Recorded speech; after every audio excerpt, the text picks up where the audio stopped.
ना सुनीता सुना IPD staff nursing staff आमर 6 मास है जाए आम सैलरी पड़ी ना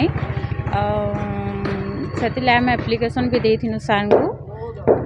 कहा बहुत लोग बहुत प्रोब्लेम हो किए दूर आसूँ किए भड़ारे रही माने पैसा दौन कार भड़ा रही जाऊँगी तो जिते बेले सार पाके जाऊँ सार कहते कि आम प्रोसेसटा चलती प्रोसेसटा काଣା चलती आम भी निजे नहीं जानबार कि सार भी आमको किसी नहीं कहवा बस खाली प्रोसेस चली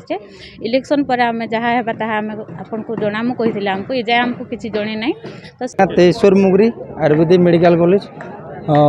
प्रेसिडेंट अच्छे आउटसोर्सिंग प्रेसिडेंट अच्छे धारणा होचे आम दिया होचे मूल होचे हमर 6 मास हला हमर सैलरी नहीं हबार सैलरी नहीं हबार कारण होचे एक्सटेंशन ना रे सैलरी नहीं हबार बोले कि आम के माने सूचना मिलছে आम प्रिंसिपल सर के बहुत दिन हला जणेछु दुई थोर एप्लिकेशन भी देइछु किंतु किसी समाधान नहीं करने हबा सेथिले आम ई बात बुझनु आम प्रोफेसर डॉक्टर मनोज कुमार साहू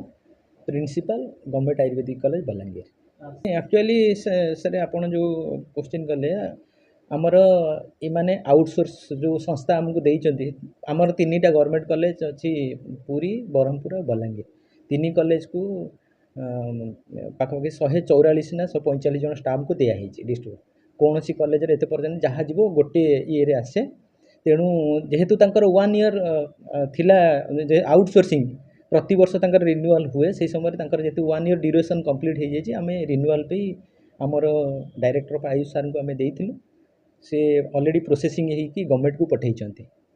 तथापि आम जेहेतु 6 मंथ हो गला फॉलोअप रखीचु फॉलोअप रखा से मैंने जहाँ गवर्नमेंट आम जानू फाइनेंस डिपार्टमेंट